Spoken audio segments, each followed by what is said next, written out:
it's your responsibility to cultivate and to create safe ritualistic spaces for you to feel your pain. The byproduct of that is you healing the pain that's causing your nervous system to be in a dysregulated state, which leaves you lacking the capacity to be the safety for your children. So how we heal the children is by healing ourselves. How we heal the generations moving forward and the children is by us being the safe home that we needed as children. Yeah. To be in our fullness, to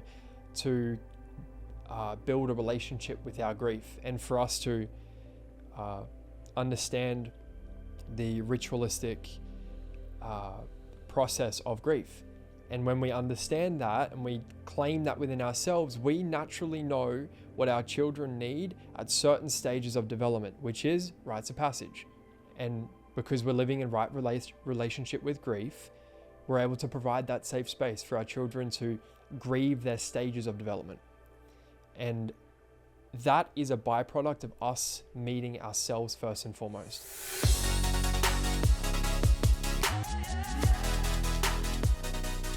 All right. So since you've been in America, what have you felt energetically? What's the difference?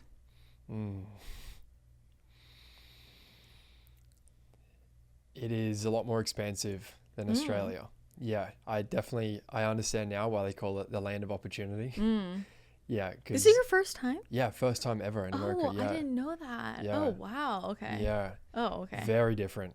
Yeah. As soon as I got here, driving on the wrong side of the road. Oh my God. Yeah. Yeah. On the other side of the car, it's like very different. So it took my nervous system a bit to actually land here. Yeah.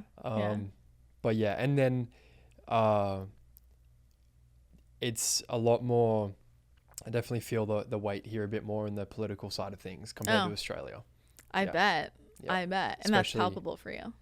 Yeah, especially what happened, has happened this week. Yeah. Yeah, I've actually been feeling the grief of that. Yeah. Yeah. What's your perspective on all of that as someone who doesn't live here? Yeah. Well, it's not just happening here. It's happening all over the world, right? But the first incident I saw, that the woman on the train, I felt yesterday, I actually just allowed myself to cry and grieve it. Not just seeing that video and that situation, but for the collective consciousness of the masculine. I felt like it was a really bad day for men, for the masculine. And it really hit home for me, especially with this mission that I'm on to help men heal, because no one in their right mind does that. Yeah. If you come from a healthy family system, you don't do that, right? There's a really incredible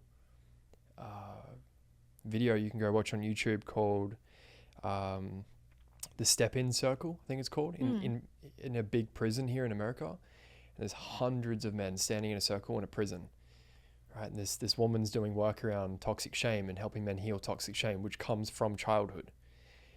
And every single one of those men that were there in prison standing in a circle had been abused as a child.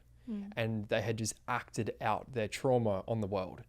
And like, that's, I see things like this on a greater scale in the world, and it breaks my heart, because it's not just the global scale, but it's the subtle women not feeling safe to open to men, feeling safe with the masculine, even just in the most subtle ways, because of our unresolved wounds from childhood. And until we go back there and reclaim those parts of us,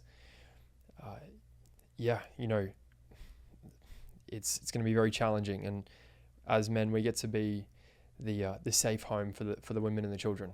Yeah. Yeah.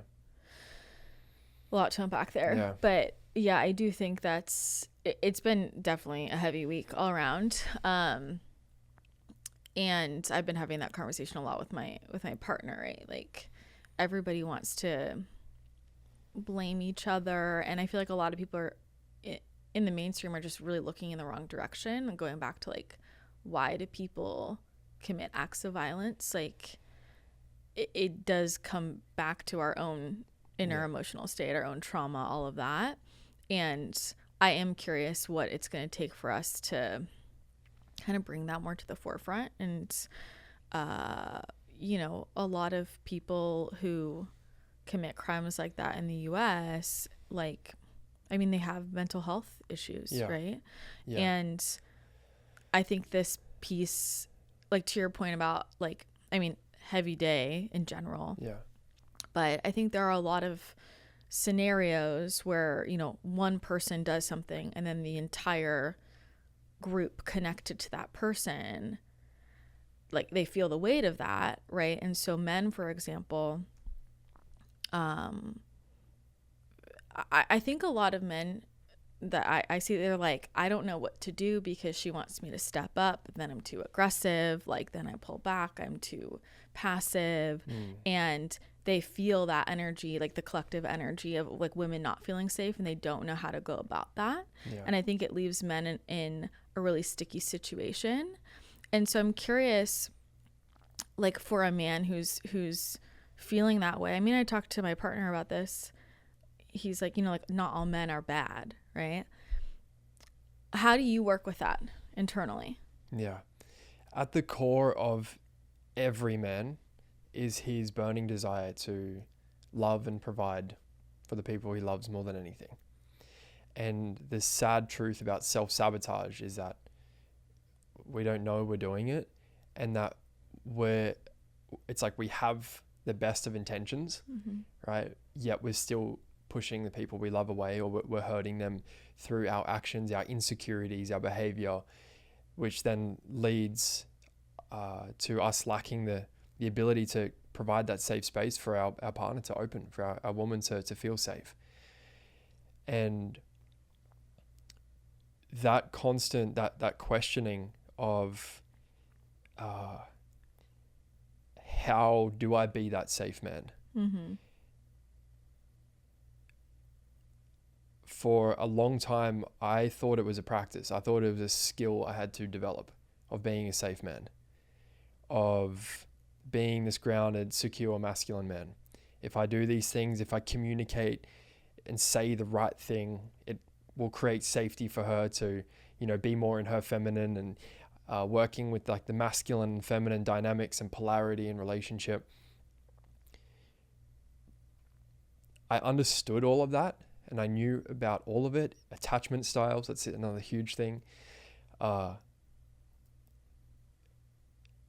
my partner would still bring something to me, and it would trigger me, and it would send me on this spiral, and I'd become reactive or shut down or insecure or whatever, no matter how much I knew. So I'd listen to all the podcasts, read all the books. You know, I'd spent hundreds of thousands of dollars on my personal growth at this point in time, and my partner would still bring something to me, and it would feel like an attack on my nervous system. So no matter how much you know, none of that matters when your nervous system feels triggered and feels like you're being attacked by someone. So the safe man is the byproduct of you creating safety in your nervous system. It's not something you have to try and be. It's just something that you are as a reflection from the depth that you've created and cultivated within your own self, and the amount that you've come home to yourself. When a man is connected to himself, he doesn't question himself. He doesn't. He has the window of tolerance between reaction and response. When he's operating from the little boy, he reacts. When he's got that capacity and that space in his nervous system, he's got that window to be with what's coming up for him and seeking his attention. And therefore he can fully be with that invitation and process and alchemize the maybe unresolved wound or the trauma, or maybe it's an opportunity for him to speak his truth, right? And he can have that ability to actually be able to respond. So that's how I determine the difference between a boy and a man. Is a boy reacts, shuts down, pulls away, runs away, and a man responds to the situation. Do you feel like that's something that people naturally used to grow into, to have that ability? Like, what changed? Or like, is this a lack of rites of passage? Is it a change in society? Like, how did we get here where this is so like hard for us, you Yeah. know, because I do think it's different now than it was, you know. Yeah. It's a lack of having grief as a way of life. It's a lack of grief being ritual. What we began this podcast with, the pain and the suffering of these people in the world who cause this hurt, all of the wars that go on today, is simply people's inability to be with their grief, which is their pain, and their inability to process and be with their pain fully. That's been lost in a society where we think we're progressing. We're becoming significantly more disconnected from ourselves and from grief and from life in itself. Because on the other side of grief is life. To walk through the life fully with an open heart, and to really be present to the moment, and to be operating in and with the moment just as it is, instead of living in this constant state of worry, doubt, insecurity, fear, anxiousness, takes for us to be in relationship with grief. And grief brings us back into what's most important, what's real, which is the moment. And yeah, to come back to your question, it's a lack of grieving ritual and process, which is what a rites of passage is. A rites of passage is grieving your childhood so you can alchemize the immature energy into a mature state of consciousness. That's not a thing anymore. And the most dangerous thing in the world is a man who's still operating from the consciousness and maturity of a boy. Because until we progress through the stages of development and mature our consciousness from boy to man, we're literally operating from the capacity of a child. And think about how much men have on their shoulders today. It's a lot of responsibility. You throw on top of that a relationship. That is extremely overwhelming for a man who has a capacity that's this big.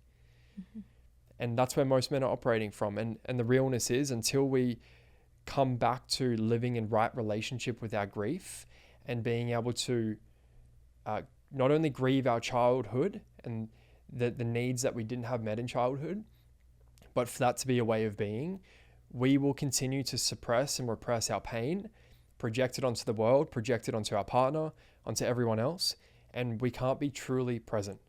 And that's at the essence and the core of a man who can't be present. Yeah. I mean, and let's be clear. I mean, from my perspective, it's not just men, right? Oh yeah. Like women, everybody does the same thing. And when we look at this lack of safety, like I'm interested in people in general. Doesn't matter, man or woman, right? Male or female, don't feel safe. And when we get to a point where the only tool you have is lashing out or acts of violence, like we're in a really shitty place. We need better tools. I'm curious what that would look like in people's lives or in society from your perspective to be in right relationship with grief. Like map that out for me.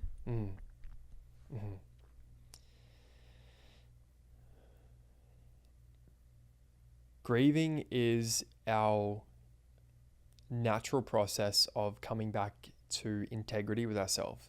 It's the natural process of feeling and processing. So grieving is the ability to actually feel your pain. And if you think about that, being in right relationship with your grief is being in relationship with your emotional experience in any given moment. And you can only love and experience the depth and fullness of life to the depth that you're willing to be with your emotional experience and your grief, and be willing to feel that.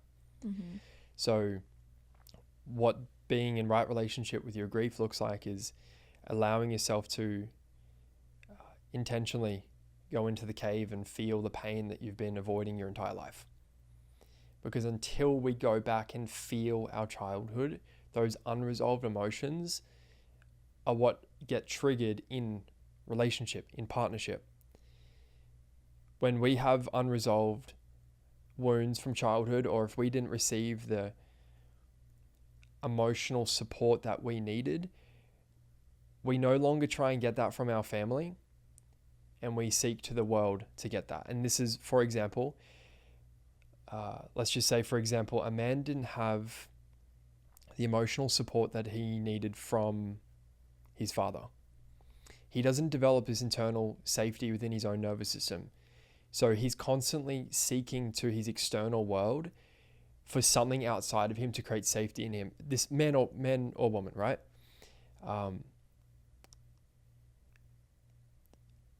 And this lack of emotional connection and support that he didn't receive in childhood is what I call the mother wound. The mother wound is not mum or dad, it's love. When you were love deprived in childhood, you didn't feel this healthy flow of love and connection flowing into your nervous system.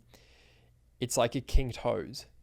And we have this deprivation of love, or we have too much love where it's overwhelming and overbearing. We don't learn how to breathe on our own. So this is where men then need a relationship to be able to breathe. It's why they need a woman or multiple women to feel like, oh shit, okay, like I'm good now. Like I can breathe, I'm good. And unfortunately, like the only way they know how to soothe and nurture and nourish their nervous system is being mothered by a woman, being taken care of by a woman,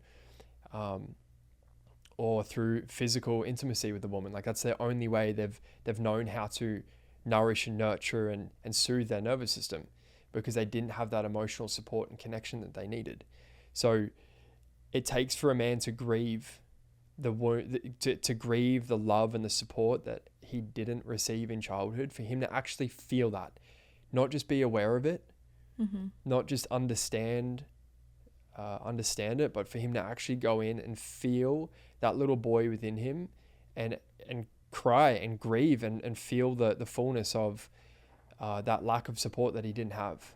And until there's the actual felt sense that happens, like the grief is it's a feeling process. It's not something you do or become aware of. It's a full on allowing yourself to be in the sadness and the sorrow of that little child.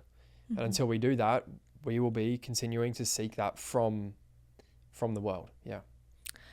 I feel like a lot of people might resonate with that. Yeah.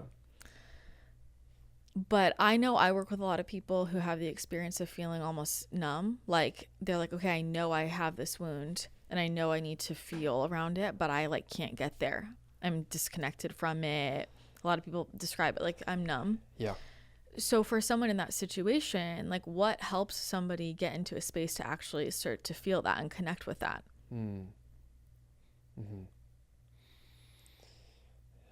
It's a relationship of cultivating safety and having the safe space for those parts of you to finally feel safe enough to come out. This is why when we get into a relationship and after 6 to 12 months, we finally feel safe enough for those younger parts to start coming up. That's why it takes normally 6 to 12 months when the triggers start coming out. Because we start becoming more safe, feeling more safe with each other for all of us to be seen. One of the most fundamental pieces around grieving this unresolved pain is having supportive spaces, safe spaces for us to be in our grieving process. And this is where it's so important that men have brotherhood, women have sisterhood, they have women around them. And that's what we've become disconnected from over the years, where we haven't had those safe ritualistic spaces for the men and the women to grieve and feel their pain and take their wounds to the fire, right, to the circle, and allow that pain to be alchemized and then come into relationship. Where most people today, because we don't have that, which is something that has been around forever, right, we bring that impossible expectation on our relationships, and we're leaning on our relationships to support us emotionally in ways that a relationship is just not designed for. And then we lose ourselves in relationship with this codependency on each other. And yeah, when we don't have that ritualistic space to go sit in circle in a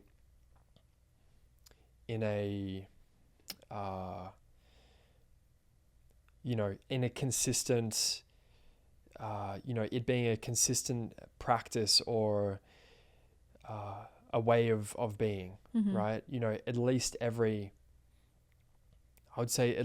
couple of months, I'll be sitting in circle with men, sharing my heart, sharing what's real for me, what's painful for me. And this is where I know you have spaces for that. I have spaces for that, for us to be in circle and to be seen in our fullness and to bring our wounds to the fire, for it to be, met with a loving presence. It's interesting for me because I share this a lot about just the power of like having that space, and I think it's something that feels intangible for a lot of people.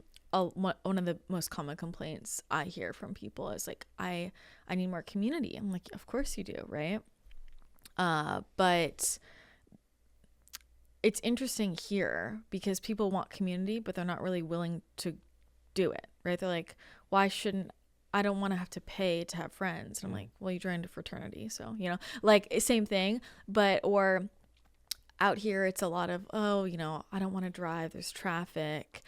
I think that people are really disconnected from like the real value add, the very tangible component. I know for myself, investing in spaces, which then led to other friendships, and that just, grew itself, has been the most important thing for my career, for my healing, for my self-confidence, for literally every part of my life. It does all come back to like having a safe container for me with other women, and speaking about like mother wound, I share this with women a lot. I'm like, I have like so many mothers because I chose to enter those spaces. I have so many mothers, right? And so I went from a place of feeling really disconnected from that energy, and to a place of having such an abundance of that.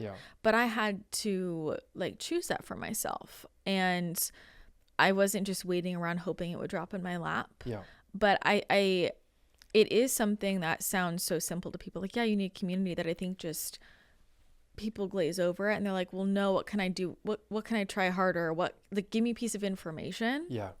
And I'm just curious if you want to speak any more into that and just like why that's so important. And I will share also, and I do want to go deeper into this, like in the context of a relationship container, that comes up, right? Like on my side, there have been many times with previous partners, I'm like, look, that seems like a thing you should do with the guys. That seems like you gotta kind of know your line there, right? And there are things that I had to realize, like, I was asking for from a partner. It's like, this is not his job. It's not his job.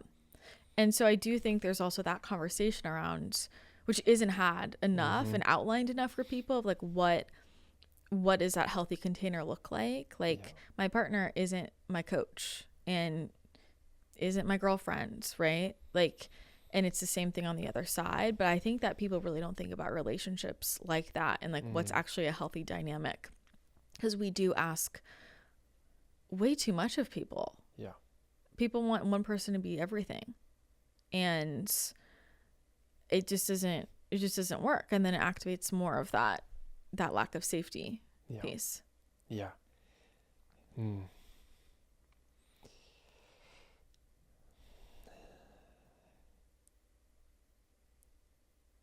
I think one of the biggest signs in someone's healing is the people that they surround themselves with. So because true. One of the most healing things that is really important for people to understand is that when you're healing your mother and father wounds, you might not necessarily get those needs met by your actual mother and father. It's healing and grieving the pain of the unmet needs that you had from childhood, but there's also a level of finding healthy mothers and fathers in the world. And what I mean by that is surrounding yourself with men and with women who represent healthy masculine and feminine energy. And when we have those people around us, it is so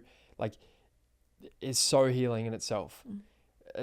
A lot of my healing has happened not just sitting in therapy or doing a program or learning from a book or whatever. It has been from a brother of mine, another man seeing me in my fullness and holding the little boy in me. And that safe masculine presence opening parts of me that just couldn't have been opened by me trying to do this work on my own. And what I mean is not finding a mother or a father to fulfill or complete what you didn't have in childhood. I mean finding safe people in the world that can represent healthy masculine and feminine energy and surrounding yourself with those people. Now the problem is people don't understand the importance of that until it becomes painful enough. Yep. Until they've lent on their relationship too much and their partner leaves them. Yeah, or until they completely lose themselves in relationship and they go, oh, that actually wasn't his responsibility. Or that wasn't her responsibility to take care of. Oh, that was for me to be with and for me to go sit in ritual, in process, in community, and for me to be with that fully. That was not their responsibility. And that's what it took for me to understand the importance of, oh, I understand now why we had men's circles and women's circles for thousands of years that have now become, it's not even, hasn't even been a way of, you don't hear about that in mainstream. It's not a thing. And that's why we have so much pain and suffering in the world, is because of that lack of ritualistic grieving. There's some tribes, I think still today, especially in Africa, that if someone is grieving, the whole community knows. Their house has a flag on it or something, or they wear an armband. And it says that this person is grieving right now. And the community comes together. The community comes around this person and holds them through their grieving process. We heal in community. We don't heal on our own. And when people understand that, they're going to stop doing the fucking healing work by themselves in their bedroom. That's not where it happens.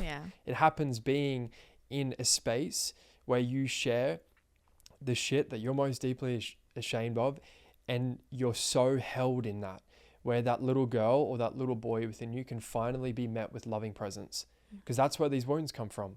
We get wounded in childhood because of a lack of emotional attunement to our needs, or we made a mistake and we weren't met with loving presence, and it causes an emotional wound. So how we heal, so we're wounded in relationship and we heal in relationship. We heal in community, in being met in this safe, loving presence that's not just your partner.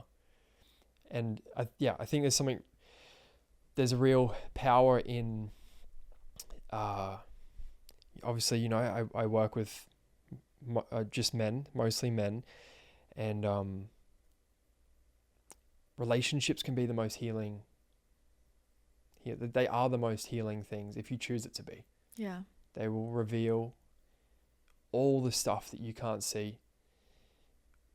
When we get into relationship, just being in a relationship triggers the original blueprint of your first experience of relationship, which was with mum and dad. So whether or not your partner is triggering you or bringing things up, by just being in relationship with someone, the younger parts of you are already active. And it's really important to understand that when we get into relationship, we're not just getting into relationship with this woman, with this person. We're also in relationship with the younger parts of them too, the little boy or the little girl.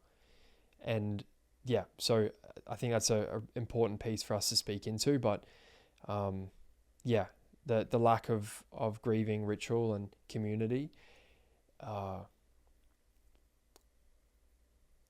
Yeah. So from that, there's a lot of places I want to go. The first being, there are a lot of parents who listen to this show. if you could speak directly to parents about how to support their kids, their little boys, little girls, whoever, like to get this at the beginning, what would you say to them? Like, what do kids need to develop these healthy abilities to feel? Yeah. First of all, I'll always say, like, I'm not a parent, but I've worked with hundreds of fathers, and I have lots of feedback that's told me that when a man does these things, that it directly impacts his children. But also you have the perspective, like, I'm not a parent either. And I'll talk to people and say, look, I'm a daughter though. And this is what I needed. And that's like really valuable feedback, because their daughter is 4 years old and doesn't have language. Like, I'm 30 years old and I have language. So that's a really important thing, and really helpful that we're having these conversations too, because like, I think that parents do value that. And I think that's a great point. It's understanding what it was that you needed as a child. But the issue is, until a parent heals their unresolved childhood trauma, they will seek to fulfill their unmet childhood needs through their own children. Whether that's, I'm going to give you everything that I never had, right? And completely neglecting what they actually need, which is your presence, not this stuff. That's what I received, right? But we're all actually parents. You have a little girl within you. I have a little boy within me. And until we become a parent to that younger part of us, right, we will stay operating from the emotional maturity of that child. Once we decide to become a parent to that little child within us, we then mature, because I'm now operating from more of the fatherly energy of holding these younger parts of me that come up. But I think for parents to understand, and I am starting to really understand parenting from the place of me reparenting the younger parts of myself. And this will relate to not only you healing your wounded inner child, but also being the space for your actual children as well. So there's 3 things that we need in childhood to feel safe enough to be ourselves. When these 3 things aren't met, we don't have the safety in childhood to be ourselves, so we disconnect from our soul. So from the earliest age, we abandon who we are and become whoever we need to be in order to fit into the family system. We are all part of a system, a family system. We come from a family unit and system. And within that family system, this is a whole thing that we could speak into, but the heart of the family system is the relationship between mum and dad, and the emotional connection that they not only have to themselves, but to each other. So the health of the family unit and the family system is based upon mum and dad's connection to themselves and to their relationship. Now, when there's disconnection within their own nervous system and within their relationship, it becomes a broken system. And what we know about systems is the main role of a system is balance and order for it to run, for it to operate. So when the heart of the system is broken and mum and dad are emotionally disconnected from themselves, or they're operating from their wounded inner child, everyone else in the system starts taking on certain roles to bring back balance, harmony, and order into the system. So this is where you either become the parent to your parent, the emotional support to your parent, right? Or you become emotionally incest with your parent because they're not getting the emotional connection that they need from their relationship. And then this is where we're taken out of our childhood. But coming back to those 3 things that we need, the first one is to know that we're unconditionally loved. Now, what I mean by this is that love is not used as a tool of manipulation to get you to do things or be a certain way. Love is there no matter what. If you fail, if you make a mistake, you know and you can feel love's there. And key piece here is that it's not just about knowing that you're loved, it's feeling that you're loved. Because your parents can say all the right things to you as a child, but if you can feel in their nervous system, I've made a mistake and I can feel they slightly just pulled love away from me, in that moment, I now know that my love is based on how I perform. And in that moment, that child disconnects from their soul and starts to believe that who I am is not worthy of love. I have to be a certain way in order to be loved. And it's such a subtle thing that happens, and that over a period of time causes deep emotional trauma, developmental trauma. So it's to know that we're unconditionally loved and supported no matter what. And it's receiving this deep emotional connection from your mother and your father. As children, we don't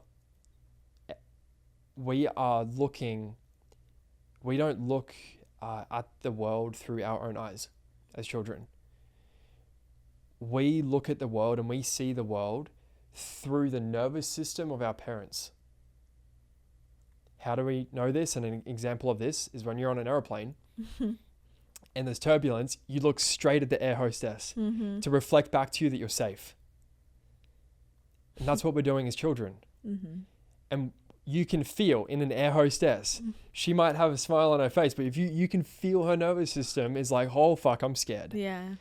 Right? Or I'm anxious, or I'm not okay. We feel it. So as children, we're communicating nervous system to nervous system. So when our parents aren't emotionally connected to themselves, when they're not operating from their truth, when they're not in their heart, we are looking into an empty mirror. We have nothing to reflect back to us, our fullness. So when I say unconditionally loved, I mean loved as a byproduct of your parents just being emotionally connected to themselves, so they can reflect back to you from a safe nervous system that all of me is okay and welcome and safe. So that's the first one. The second one is to know that we matter. And it's to know that our needs matter, our emotional experience matters, and that we are the highest priority in our parents' life.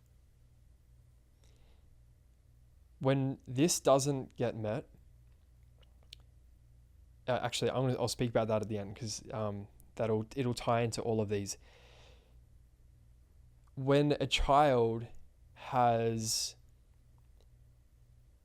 an emotional experience, they're feeling anger, grief, sadness, or whatever, to know that his emotional experience is valid and that it matters gives him a sense of, oh, my needs matter. Oh, what I feel matters.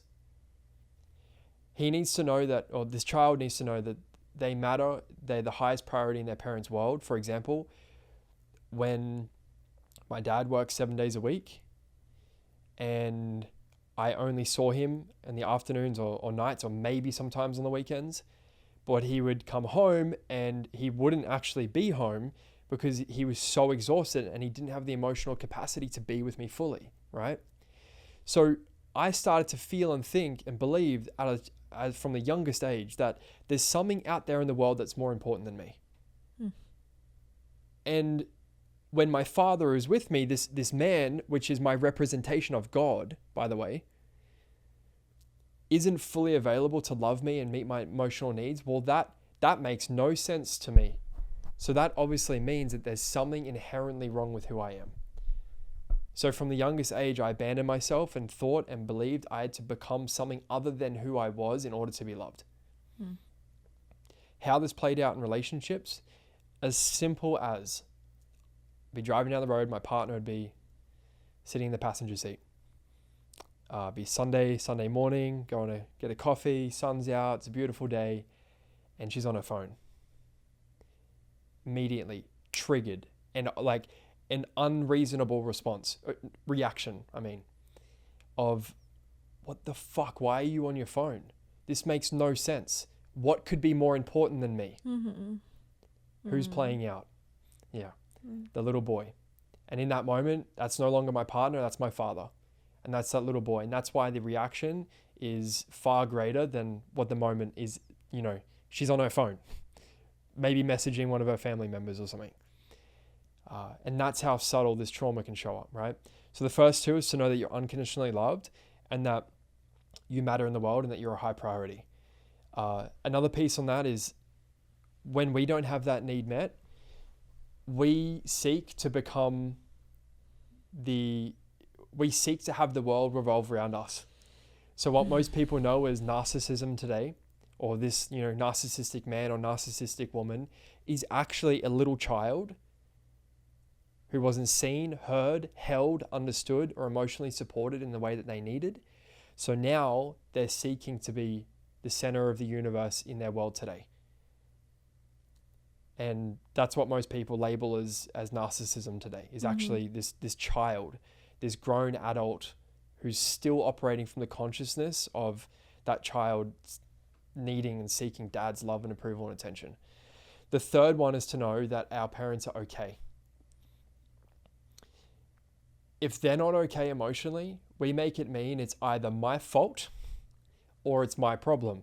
Because as children, we're very egocentric, narcissistic in our core. The world revolves around us because it has to, so we can get our needs met, so we can survive.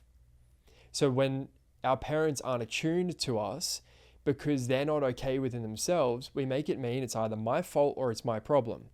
So if mum's not okay or dad's not okay, I have to become whoever I need to be in order to make them happy. And this is where we start to become the emotional support for them so they can be happy, so then they can meet our needs. There's deep emotional abandonment in that. That if you're not good, you can't meet me, you can't love me in the way I need, and therefore I'm going to die. Like, that's the other option.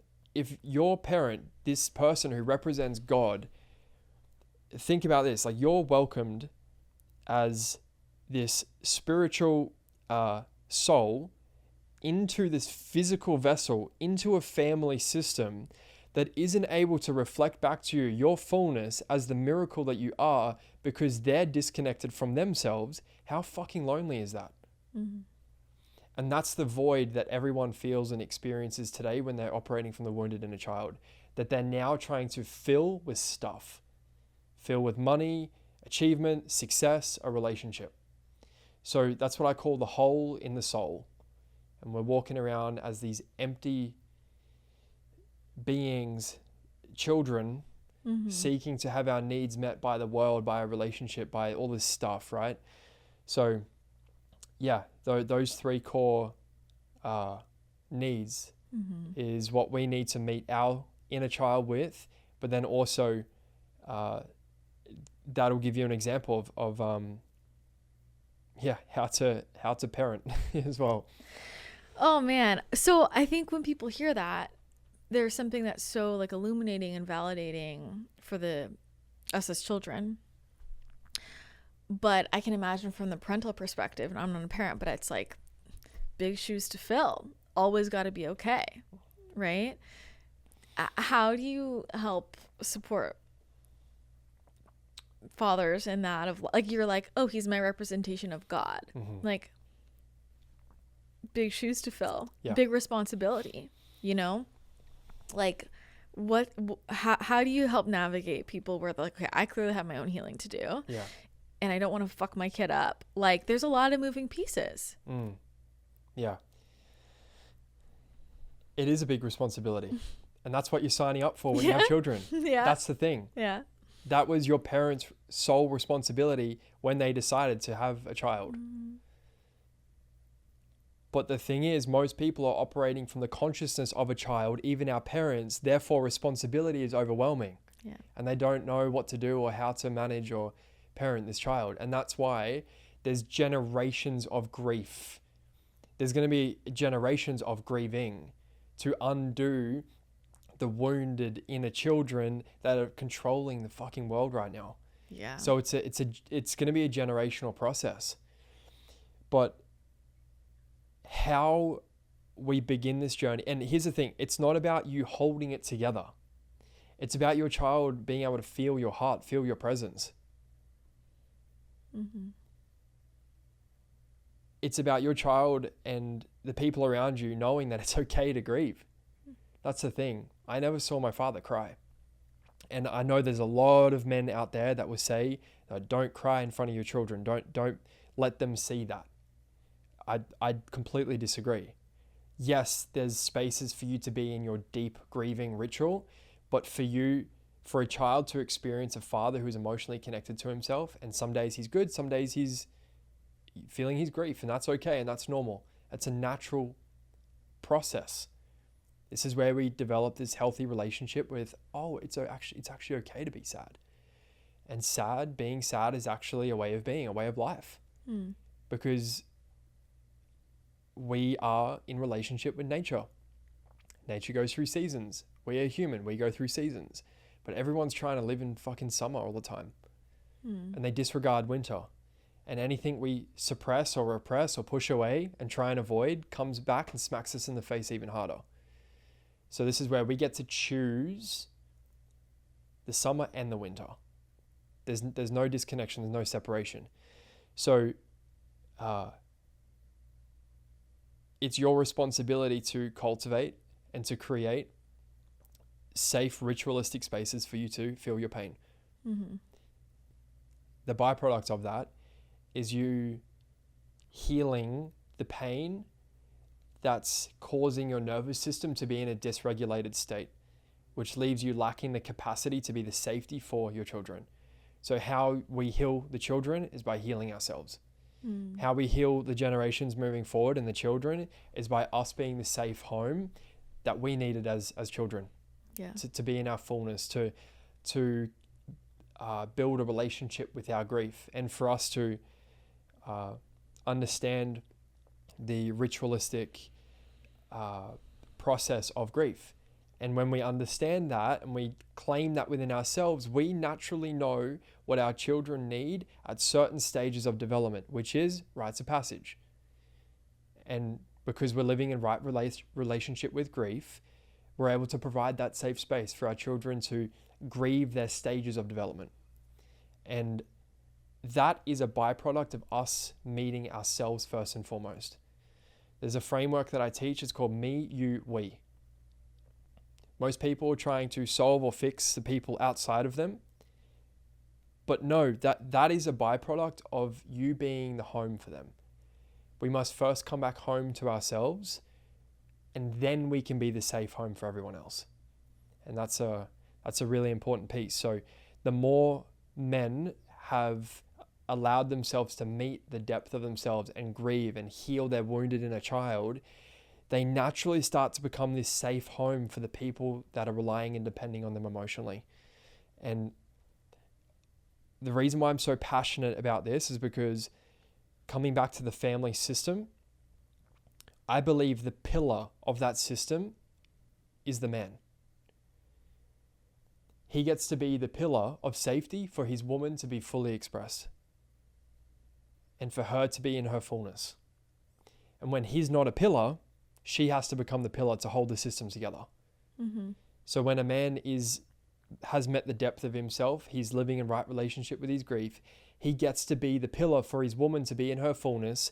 Therefore, they get to have a connected relationship, which then becomes the safe home for the children and for their community. So, yeah. And what's her responsibility? In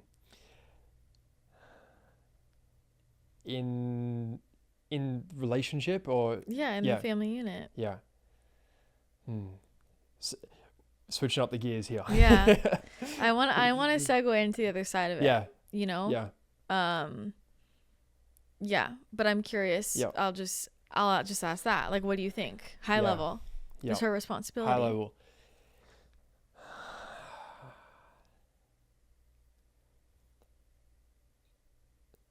The way I see the dynamic is it's a man's responsibility to be so deeply connected to himself and to be connected to God or spirit or universe, whatever you want to call it, where that's what he's led by. And that connection that he has with himself, it's like the universe, God supports him. That's his support system. Yeah. So he doesn't lean on her for that emotional support. So he gets to be that safe pillar for her. I see the feminine, I see women as the fullest expression, the closest expression that we have to and as God. And she gets to be the oracle.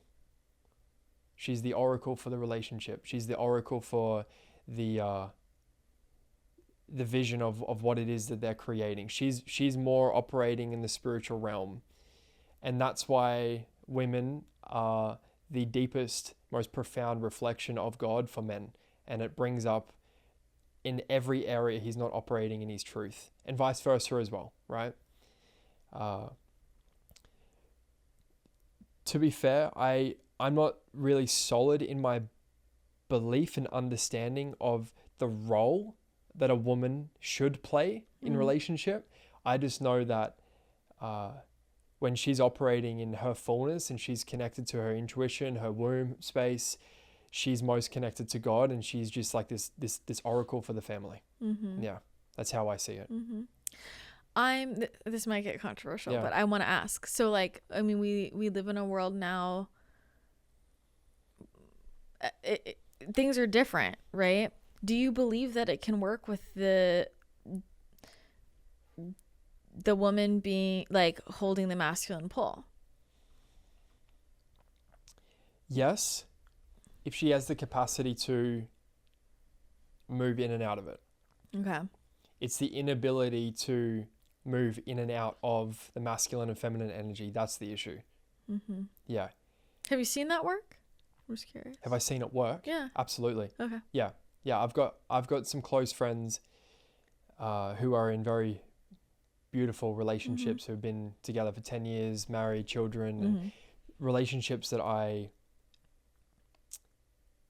inspirational to me in the sense of how connected they are to spirit and to themselves and to the land and nature, and they both run businesses, right? In the family unit, in the family system, they have their roles, and they have the ability and capacity to flow between their masculine and their feminine. But it's when we're either stuck in one or the other, that's when it's an issue. So I think it's choosing, like what role do you want to play in a relationship? Because polarity is an absolute, it's truth. It's an absolute truth, right? There's two sides to everything. And in order for there to be attraction, there must be the positive and the negative. So it's choosing and deciding what roles you're playing in the relationship based on the energy that you're agreeing upon, or not even agreeing upon, but it's that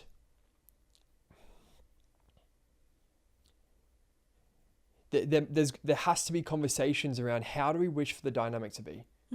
Yeah. For me, what's important is that my woman is more operating in her flow, in her motherly energy, in her feminine, in her creativity. Whether she works or not, I don't care. Whether she has a big business, I don't care. But when she's at home with my family, with the children, she has that capacity to be the nurturer. That's what's most important to me. Yeah. It's interesting because before I totally take it to the other side for a second, I have this conversation with a lot of male clients, and I do think this, I don't know how widespread this is. I'm in Southern California. This is mostly who I work with. There are a lot of men that come to me and I'm like, so what are you looking for? And they're like, well, I want someone who's really ambitious. I want her to make this much money, like a lot of money. I want her to be like self-sufficient, independent, strong, confident. I want her to take care of the home and the family. I want her to be a really good mom. I'm like, what? And what are you doing? Like, and it's a lot, like I have that conversation constantly. And then, every woman they meet, well, she's not successful enough. She just does this. Well, well, she's not nurturing enough. And I'm like, I mean, I don't know what you want with that, And so I'm curious if you would speak into that for a second. What comes up for me there is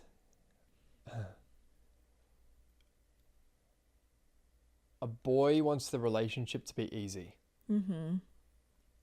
He wants to come home and for there to be no problems and no challenges. He wants to be met with ease and for it to just be flow all the time. When a man's operating from the boy, he sees responsibility as extreme overwhelm because his capacity is this big, right? So to be responsible for a partner, for a relationship in that sense, the man asks the question, how much can I be with this? How much can I be with what this is inviting me into? And what that may look like here is, who is the man and who is it that I have to become in order to attract a woman that maybe she doesn't work? Mm. Can you hold the frame? Can you lead the family? Can you provide? If that's what you want, then that's what you're going to have to provide. That's the space you're going to have to, that's the responsibility you're going to have to choose. That's what you're going to have to sign up for. But when a man's operating from the consciousness of the boy, he wants it to be easy, because if he has to provide and take responsibility for this person and for providing for this family, that's not easy. That's a lot of responsibility. Yeah. So I know for myself that when that time comes, it's going to be a deeper choosing and commitment to my providership and to my honoring of my family. And that's just how I choose to live, right? I don't care if my woman wants to work or not, if she wants to build a massive successful business, that doesn't interest me. What interests me more is that she's operating in her fullness. That's what excites me more. And what's been interesting, the more I've healed the younger parts of me, the more these mature parts of me has started to come out, where I'm no longer attracted to easy. I'm no longer attracted to it being this easy thing where where it's 50-50, right? Yeah, I'm ready and willing for that initiation, for that invitation for me to step up even more as the pillar of a family. Yeah, and that's the way I see it. The more we heal these younger parts of us, the more we're willing to take on responsibility. And I think that's at the essence of this. Yeah. Yeah, and I think this responsibility piece is big on both sides, and like on the other side of what I just expressed, like I can think of so many conversations I have with men that I know, and there's the one side of, well, I want her to be contributing financially as much as me, and I also want her to raise the kids and do everything at the house and organize everything and blah, blah, blah. Yeah. And she should also plan the dates because I'm busy working. And it's like, okay, well, what are you doing? But right? On the other side, there are a lot of women, or what they express to me, and I know that this exists. I don't really know that many personally, but down here, it's a lot of like, she's not connected to a purpose within herself or like a mission, focused on how she looks, and also isn't nurturing, like also doesn't want to like be the nurturing side of the relationship. And so they'll express to me, they're like they just think they can do nothing and have someone pay for them and then just sit at home and like watch TV and go to brunch. They don't want to be a mother. They don't want to, and I think there's that side of it too. But either way, like from what you're saying, it's like, this is just, we don't want responsibility. And then that's the little girl, right? I just want someone to take care of me. I want daddy to take care of me. Right. I think that something I want to ask you, because I think it's really helpful. In this space, we talk a lot about like, mothering. Like, we don't want to mother our partner. Can you express to women examples of what that would look like if they're mothering their partner? Yeah.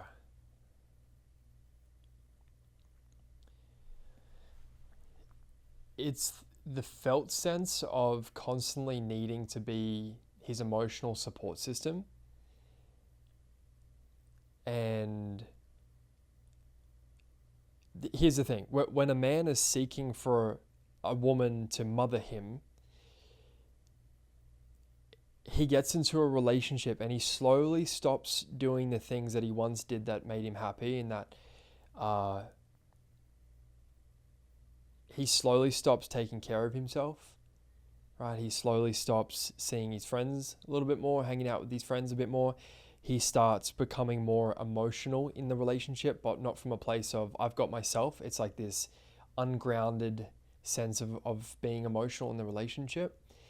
And she then, it becomes this like this nurturing and this soothing for him, where it's like, oh, it's okay, I've got you. Where she basically starts to see this little boy, and he starts to see this mother. So it's really just like this caretaking energy of, which becomes extremely unattractive for women over a period of time. Yeah. Some specific examples would be, her needing and feeling like she's got to plan everything, pick up after him. She's doing everything around the house. Sometimes, when a man doesn't want to, what you shared before, like he wants a woman who's successful and has got her own money, who can also bring to the table as well. It's like, that can also be mothering too. Yeah. With him wanting to be taken care of by a woman, by a mother. And that's attractive to some women too, because they feel that if I mother him, I take care of him, he'll never leave me. And therefore I'll never be abandoned again. So, if that helps. Yeah. In what you described, that's how a lot of relationships are. Yeah. And you look at mainstream media and representations of relationships, and it's just gotten so normalized. And there's a lot of men, I have this conversation, they're like, well, she's the woman, she's supposed to be my emotional support system.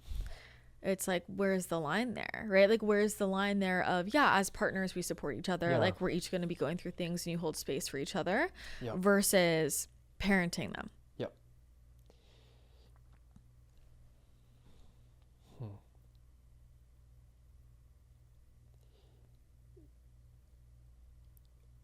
In relationship, a man is solely responsible for bringing his wounding to the men. And when he brings it to the men, that wound then becomes alchemized. He sits with it. He bees with the grief that's seeking his attention. And then he brings the awareness to his relationship. Right? So he's not bringing to his woman the wound. He's bringing to her the awareness, because he's created the space to go and be with the pain that's coming up for him. Therefore, she doesn't have to hold him. And therefore, he can just be the pillar, and he can be the solid emotional support for her to feel and know that this man's got himself. It's not about closing off, not being vulnerable, shutting down, not telling your partner anything, sharing what's going on for you. It's her knowing that you've got yourself because you've got your space to feel, to grieve, to process, and that you're not going to bring your wound to the fire, where she's going to feel protected from his shadows, from his wounding. Yeah. Now that then becomes this safe home and this safe space for her wounds to come up, because she now finally has this safe space for those younger parts of her to start to be seen. And it's not his responsibility to create that safety in her, in whatever it is that's coming up for her. As I shared before, once we come home to ourselves, we then get to be the safe home for others. But it's a woman's responsibility to create safety in her own body, her own nervous system, her womb, her connection to herself. That's not a man's responsibility. And there's so much out there. I've seen it so many times. I've worked with so many men where they have this impossible weight on their shoulders of their woman needing this man to be a certain way so she can feel safe. But she's bypassing her doing the deep healing work and projecting it onto him that it's his fault that she doesn't feel safe. That can be true. Maybe there's things that he's doing that aren't safe, But for the most part, that's still her responsibility to be with, set boundaries around, speak her truth with. She's still choosing to be in that situation as well. Yeah. And I understand there's a lot of nuance there. But yeah, I see it so much as, women putting this impossible responsibility on their men's shoulders for their own safety. And you can't meet each other in relationship then. Yeah. You're coming back to what I shared before. It's this impossible support that you're seeking from your relationship. But what you're actually doing, and what most people are doing when they get into a relationship, is they're not seeking a partner. They're seeking a mother or a father to fulfill their unfinished business from childhood. And so it's not this man she doesn't feel safe with, it's her father, or it's her experience with the masculine. And it's probably the very reason why she attracted this man to begin with. And her very opportunity to meet herself in whatever she needs to do to create safety in her own system. Yeah. While a man gets to be the safe, loving presence for those younger parts of her that come up, to be met with safety, to be met with loving presence, while he also holds his frame of, I'm not going to hold the little girl, I'm here for her, but you need to learn how to hold that little girl within you. Because if you can't hold her, you can't hold yourself in this relationship. And if you can't hold yourself in this relationship, you're going to be codependent on this relationship for your sense of security and sense of self. And then that's when, we become like the anxious and avoidant is just, butting heads in partnership, and we're seeking to fulfill impossible needs through each other. It just doesn't work. Yeah. What do you feel like more men wished more women understood?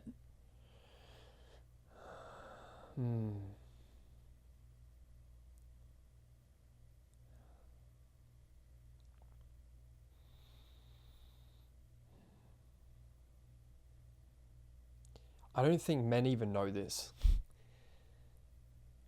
I think what men wish women would understand is how deeply we feel as men. And what I mean by that is, at the core of a man is this burning desire to love and provide and give his heart to the people he loves more than anything. Like, men, we're providers at our core. And what is providing? It's the natural flow of giving, which is love. That's why some of the most famous love letters in the course of history have been from men. Right? It's like we love to give and open our heart. And I think what most men wish women understood, that most men don't really understand themselves, is that they are also seeking to feel safe as well. Yeah. They're also seeking to be met with this sense of loving presence as well. But because we've had such a responsibility of this doing and giving and achieving, and there's no room for it's like, oh, you also need to feel safe in a relationship. Yeah. So I think it's, women understanding how much men just want to give and serve and love and provide, but them also recognizing that men also need to feel safe in relationship too. And that takes for a woman to be safety as well. Not nurturing or caretaking or the mother, but for her to just be the safe space. And by her being that, she will naturally be the invitation for him to step up into his potential or not. And that's up to him to accept that, to see the invitations and accept that or not. So, yeah. What behaviors would exemplify if she's not in safety within herself? Because I think this is a key piece when people are single and struggling with attracting a partner. And so I'm curious if there are specific behaviors that would indicate that. Yeah. From my perspective, it's when she blames, complains, when she blames or criticizes him into him being better. And in that is her lack of responsibility of what's coming up for her and her inability to then communicate in a safe way. So I see it as, that lack of responsibility then comes out in criticizing, judgment, her closing off, playing games. Mm-hmm. Yeah. An awakened woman doesn't play games. She just fucking speaks her truth, and she's transparent with her truth. Mm-hmm. She will set boundaries. She'll tell a man how it is. She doesn't leave him trying to guess. And also, she won't be like, the little girl will test in unconscious ways to see how grounded and secure this man is. But in the sense of really provoking to get a reaction or response out of him. So it's kind of like these real, the shadow side of the feminine is manipulation. Mm-hmm. So it's these manipulative tactics to get your needs met or to get a certain outcome from this man. But yeah, I'm curious about you being a woman, your perspective as well. On lack of safety? On the ways that that women. Yeah, what was your question again? Yeah, like behaviors that indicate that they're not safe within themselves. I asked the question because, I think from the lens of, okay, there are people listening, there are women listening who are in relationships already and want to deepen that, or support him more deeply and just improve within the current relationship. And then there are a lot of women who want to attract a partner. Yeah. And are confused why that's difficult. And I think, a lot of it is, it's just where I live, or it's a lot of that stuff. My perspective on that is there's great men everywhere, and it's attraction, Yeah. So I think there's always an energetic thing, but I definitely think there are behaviors. And I'll have conversations with friends about this. I'm like, look, this is deflective for me as a friend. It's probably deflective for men, like with love, like the steamrolling, the like proving, the like showing off, like those types of wounds, right? Like showing off. I think there's something to, there's this like, yes, like take up healthy space, but like what is healthy space, or what is healthy emoting? Like, I think there's a line between like me feeling my emotions. You can do that in a really healthy way where I'm grounded within myself and like allowing that to be alchemized. That could also be done in a really wounded way where it's just I'm projecting all of my feelings onto you and I'm not really alchemizing within myself. I'm just throwing it at you, So I think there's that's connected to, for me, of like how we take up space. Like, I can take up space in a way where I also allow the people around me to take up their space too. You can also take up space in a way where you're trying to like steamroll everybody else. And I think that's more of a like an old school way that women learn to allure men, like kind of this show off energy, which tends to be not very attractive to like a divine masculine man, right? Yeah. And I think a lot of that comes back to like true confidence within yourself. For me, that's a lot of where it comes down to. Yeah. I think this comes back to living in right relationship with your grief. When you have grieved that little girl within you, you're good with or without. And when you're in relationship with grief, you can also walk through the world with an open heart. So it's, I don't need to be seen, right? I don't need to be validated. I don't need to be a certain way in order for someone to like see me or love me or accept me or validate me. Because I'm not afraid of being on my own. Like I can be with that fully, right? And it's also the choice of walking through the world with an open heart, with your heart on your sleeve. The thing is, when we avoid grief, we also avoid opening our heart. And when we're not living in relationship with that grief, with our, let's like hold, I see grief as us holding our heart. It's the space for you to be able to hold your heart. You're going to avoid pain at all costs.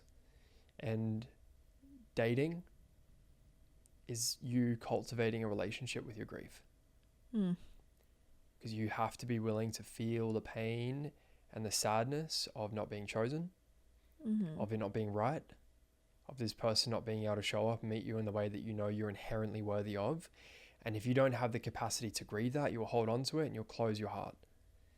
So the grief is the process, is the ritual of continuing to keep your heart open in the world while staying anchored and grounded in yourself and not closing off. And me speaking from the masculine, you know, like I do this work, I teach and coach hundreds of men, and dating has been difficult for me too. Like, why do you think that is? Because women have been so closed and fearful of opening. Yeah. Yeah. And so have I as well, in the fear of hurting another woman and feeling the responsibility of her grief, which is something I've recently let go of and I've been navigating, is that your grief is not my responsibility. If we're choosing to open this partnership together, you have to take responsibility of your grief. If I can't choose this, if this is not right for me, and that's not for me to hold, that's for you to hold.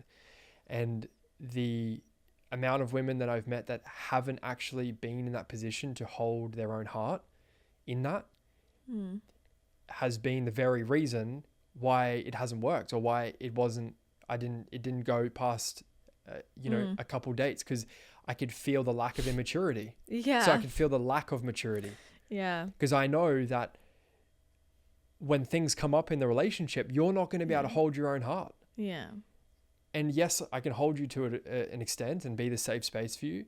But when that little girl comes out, I know how you're going to react and behave, and it's going to become messy. And yeah, there's that mature space of being in right relationship with your heart is not there, that maturity. So, that's been the realness for me in this world.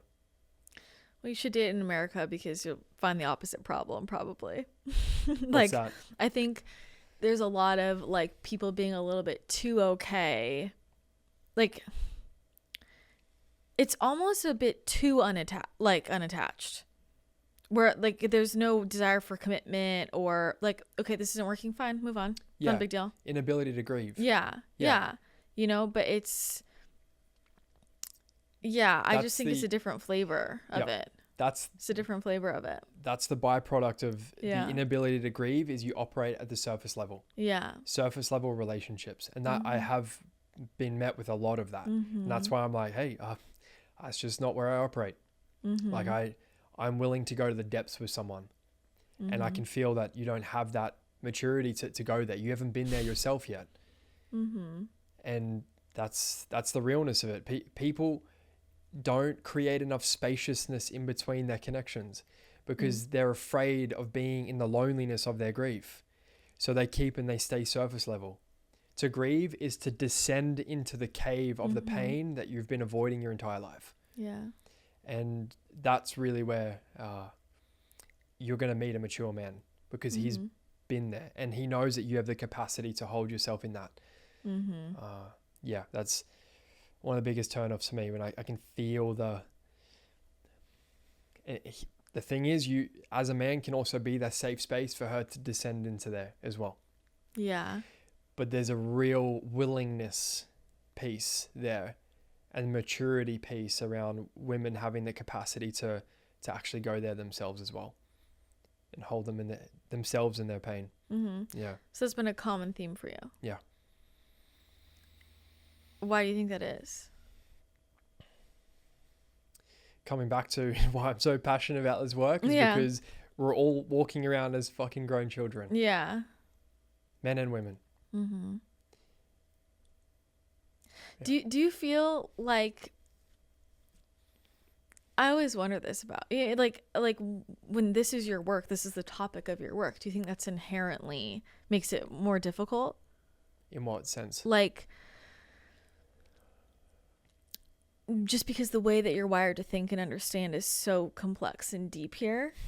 And I just wonder if that's a component of it, like I know for me in partnership, I have to be really clear about the person I'm with. I'm like, the way my brain works, like energetically and spiritually, like I've had men just be like, well, you know, most people would never pick up on that. I'm like, yeah, that's the point. I do.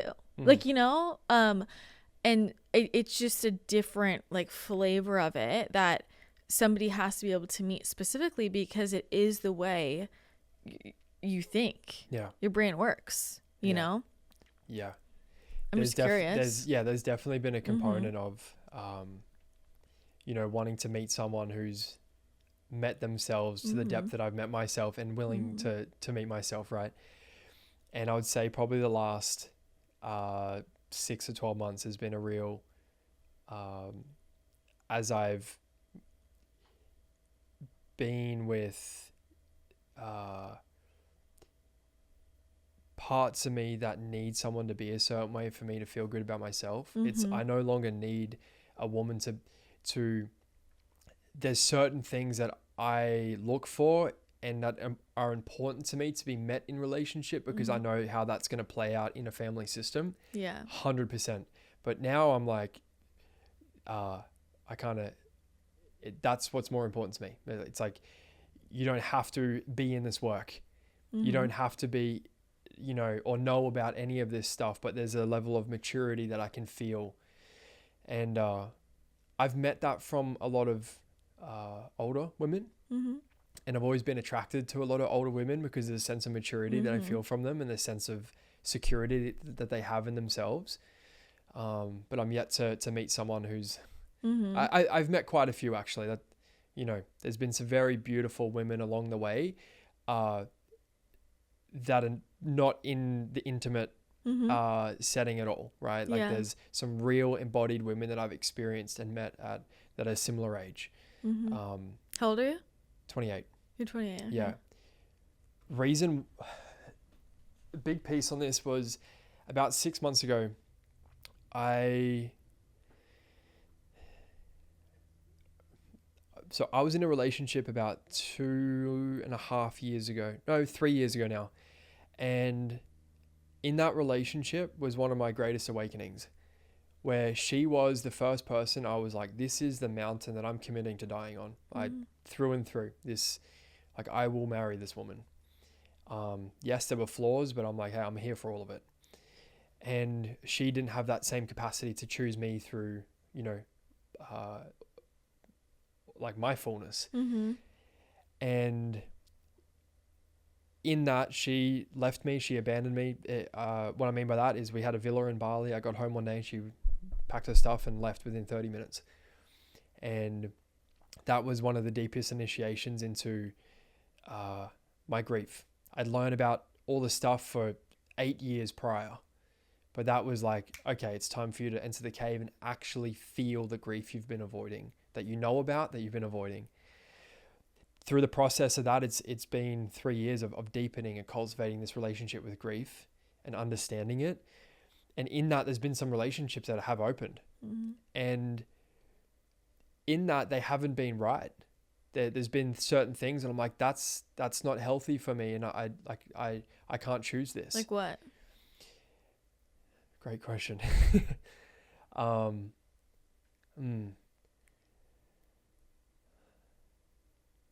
The level of dependence that was on me for them to feel safe.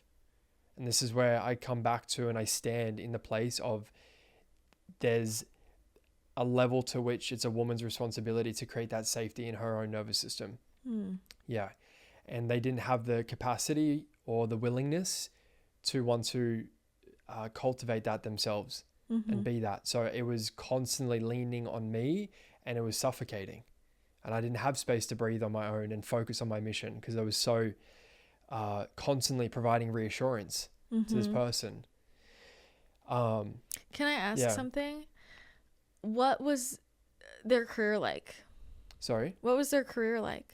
They were in the same industry. And were they successful? Somewhat. Yeah. Interesting. Yeah. There's a lot of shit out there. Yeah. Yeah. No, for sure. Yeah. For sure. I mean, it's dicey. Yeah. I was just curious. Yeah. You know? In the space. And that's why I was like, I opened a little bit too quickly Yeah. into that because I was like, wow, this is so safe because I know that you understand all of this stuff, Yeah. right? Behind the scenes, no, like Mm-hmm. so far from it. But anyway, after that, by me choosing not to choose that partnership, Mm-hmm. the pain and the grief that caused that person, I was like, okay, I am never putting a woman through that grief again, right? Because I took on the weight and responsibility of her pain, and I closed myself off, and I said, until I know from the absolute get-go it's 100% it, I'm not opening myself to love, to Oh a my relationship. How hard is that, right? It's horrible. Yeah. So a long time, then it turned into self-isolation, and I was Mm-hmm. like, what is going on? Mm-hmm. And then it landed for me is that it's not my responsibility to hold her heart. Mm-hmm. That's hers. And that allowed me to open myself to partnership again. Mm-hmm. And that sense of like, yeah, you know, I have to be with the grief Mm-hmm. of feeling responsible for their grief. Mm-hmm. Yes, there's responsibility in how I show up and my communication and me not being leaky with my sexual energy and stuff like that. Yeah, you know, that was just a reflection of me feeling solely responsible for my parents' happiness. Yeah. So that's been my journey. The person who left in Bali, have you ever communicated again after that? Yeah. Okay. Yeah. So exactly a year after, God put us in front of each other again. We reopened the relationship for a month, and I had to say no. Mm-hmm. Reason being was because when we get into relationships with unresolved childhood trauma, the red flags in the relationship are what we're mostly attracted to, because that's what's familiar to our nervous system, and what's familiar to our nervous system is what's safe. So what I was once attracted to in her, when we reopened it, I spent a whole year on my own, grieving, being in brotherhood and focusing on my mission, healing my heart, holding my heart. When we reconnected, I was no longer seeing her through the lens of my wounded little boy. Mm-hmm. I was seeing her through the lens of real eyes, and I could see from what place she was actually operating from, and it was extremely unsafe and unhealthy. And within a couple of weeks, I was like, sorry, like it's this, you haven't actually done the work and faced yourself. There was a lot more to that with, you know, how she actually navigated that year with, you know, being with other partners and stuff, one of them being a friend of mine, which was a deep brotherhood wound that I had to navigate. But yeah, it was a conscious choice of, and here's the thing, that is, there's no judgment there. There is a real understanding of you are operating from your truth, and that's okay. And by me staying in this, I know that I will continue to punish you for something that you've done when we weren't in relationship, and the things that you did when you left me and abandoned me. And there was that sense of safety and that trust that could never actually be rebuilt. And if I stayed in that, for the comfort of just being in a relationship, it would have just been resentment and punishment. But I had to choose to cut, as painful as that was. When this person comes back, it's like, and God places her in front of you, and all I could think was, it's just meant to be. Right? Yeah. To then realize, it's meant to be closed. Yeah, it's meant to be closed. Oh, this is the closing of the loop. This is the completion of my hero's journey. The choice of that was extremely painful, but also very empowering. Yeah. Interesting. Yeah. You know, I think for most people, they should always try dating the opposite of what they think they want. Yeah. Just letting you know. You know, I'll say it's an interesting, we talk about a lot of this conceptually in these spaces, but I think a real gap is bringing it down to reality of what it's looking like in people's real lives. And I know so many amazing men and so many amazing women that are all like, I can't find someone. And it's like, what is this gap? Yeah. And I'm just putting this out there, right? Like, a lot of the women I know who have like done a lot of their own work and they're really grounded in themselves and like really safe within themselves, like they're just open to when they meet someone and they're just doing their thing. And a lot of these women are really successful because they're grounded in themselves. And it gets to a point where like, and then I hear men are like, well, that's not the type of person I want to be with, because I want to be with I don't want to be with someone that's like has a business like that is the real thing. And I'm like, okay, but like she doesn't necessarily gonna want that her whole life, right? And then the women they're attracted to who aren't safe within themselves are like more available to like, hey, I want to get married right now, because they're looking to plug in to something for a sense of safety. And that's just one of the examples in application where I'm like, sometimes you just have to try a totally different type of person. And to your point, I think a lot of people are really closed off. Like a lot of us have been hurt, and I don't think it's a bad thing to take your time into something. Right? And I had this conversation with a friend recently.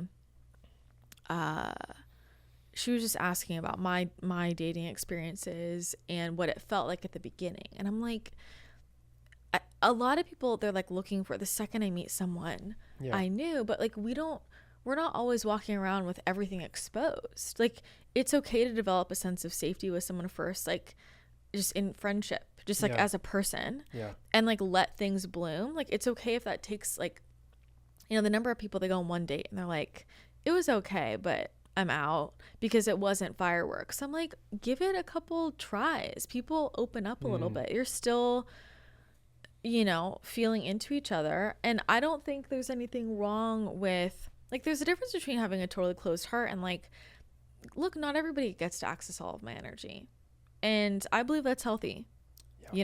Like it's okay if it takes a second. If it's taking 6 months, it's a different story, right? Then I'm closed off. But I do think there is that component as well, of like just giving things time to deepen and to grow and to open on both sides. Like both men and women take a second to reveal themselves. And there's so much instant gratification nowadays that I think people really forget that, because they're so used to, what do they look like on Hinge?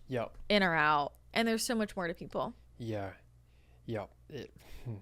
In a world that's so fast paced now, it's how can you create more spaciousness? So, what it's looked like for me is I was the complete opposite. I was someone who needed to be in relationship always. And if I wasn't in one, I felt like I couldn't breathe, because a relationship was my sense of safety and security and oxygen supply, right? So for me, it's allowing that sense of spaciousness. And what I know through grief, it needs space, it needs time. So in between connections, creating that space and time for it to breathe, for you to be with, okay, like what was that? What was there for me to feel that fully, so I can be with the next person fully and either fully choose them, that's either it or it's not. So for me, it's been very healing, creating this spaciousness instead of going, okay, it didn't work, straight onto a dating app or message the next person on Instagram or Facebook or whatever. It's more like, cool, okay, how can I, allow this to breathe and welcome in the next person, the next woman. What's on the other side of the grief?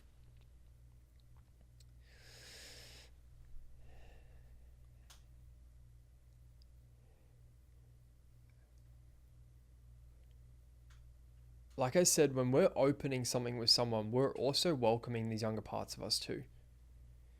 And those younger parts of us come out, and there's layers and there's depth and there's versions of us that play out in opening our heart. So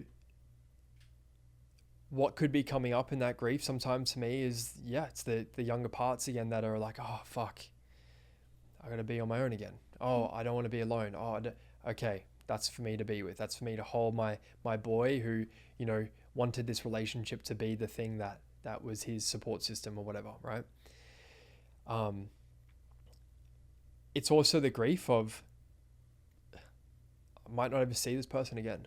Mm-hmm. And I opened my heart to this person. And that's really fucking sad that I might not ever see you again in my entire life, and be willing to grieve that. And like I said, like dating for me, getting to know someone is not just, hey, let's grab coffee. It's like, who are you?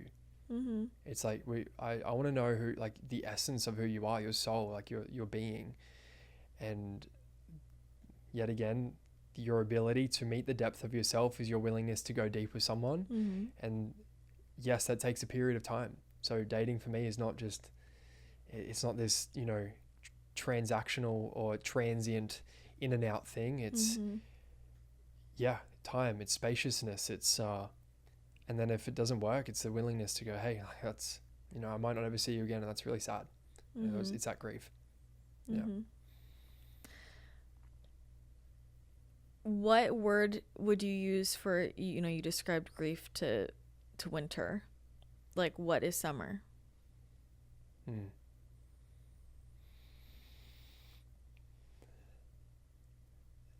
Summer is the feeling and the sense of when your heart is open and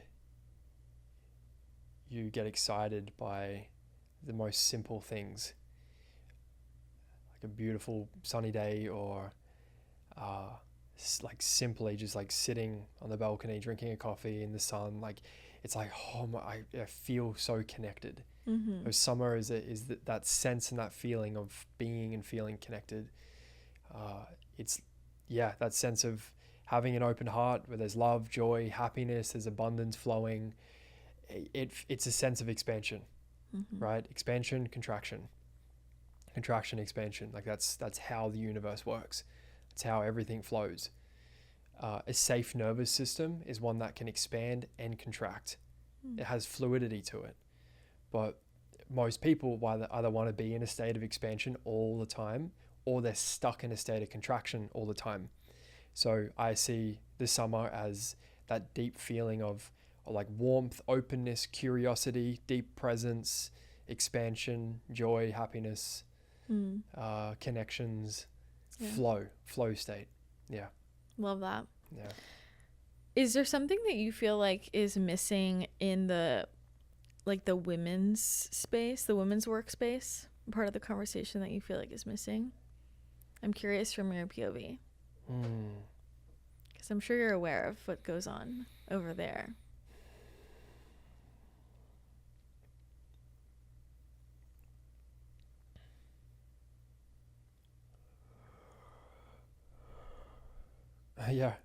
One thing that I get asked on a daily basis, probably at least 5 times, is do you know any women who do the same work as you? Oh.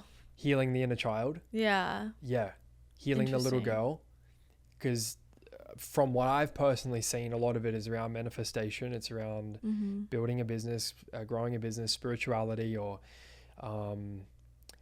it's, that's just the majority what I see. Like I know there's some women out there doing some very beautiful work. Absolutely. I've got some friends, that do some incredible work, but deep inner child work, like just solely focused on grief and healing the wounded inner child. That's something that I would love to see more of. Yeah. Because until we reclaim these younger parts of us, no matter what healing work you do, you're not really you're not going to awaken that mature energy until you heal the immature energy. Like it's as simple as that. Yeah. Yeah. It's interesting because I feel like I know so many people that do that. Yeah. See, like, as you know, like what you're focused on, you're fine. I'm so in the men's work world. Yeah. And I know that I can, especially being a man, like we're so singular focused that for me, I just want to help men, like, because I know what that would do for the women, the children in the world. Yeah. So that's not something I'm on the lookout for, right? Yeah. So, you know, I wish I could speak to both, but I'm like, you know, I want to just be a specialist in one thing. Yeah. Yeah. Yeah. Interesting. Any other questions you could ask the most? How can I support my man in his healing journey? Yeah.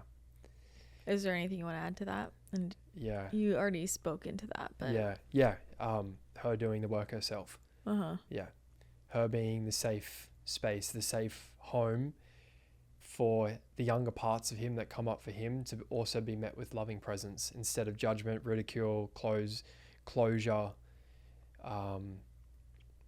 or defensiveness, or that can't come out because now I feel unsafe and now I'm now more in my masculine sort of thing. You know what I mean? So, women taking the responsibility of their own healing into their own hands and also being the safe space for their man's wounds to come up and be met with loving presence, while she's also the invitation for him to be with it fully and for her to not fall into the role of being the mother or the caretaker and trying to fix, the little boy that's coming up. So it'd be that. And when a woman is, focusing more on her healing journey and also obviously considering her partner, but she'll naturally be a mirror for him and for his wounds to come out. And those are the subtle invitations for him to lean in or not. Yeah. Love it. This has been so great. What are you excited about next, personally? Yeah. Well, in the work that I do, anywhere. Yeah. Professionally, personally. Yeah. I'm excited about. I feel like I've cultivated this capacity within myself. I'm excited for family. I'm excited to call in my woman and to start building that family unit, and that's something that really excites me because it's no longer something I need. It's something I get to choose now. Yeah. And it feels really good to say that. So I'm excited about that, and then I'm also excited about the in-person events and the mission and the book and just everything that's to come from this my life's work and mission. So yeah, I'm excited for all of that too. For your book, that will be good. Yeah, I'm gonna check in on that. Yeah. All right. Well, thank you so much. We'll share your Instagram so they can connect with you there. Anywhere else you want people to? Yeah, Instagram, Facebook, YouTube. Okay. Yeah, all those three. Perfect. We'll put all the links in the show notes. But thank you so much. This was amazing. Yeah, thank you for having me. Yeah.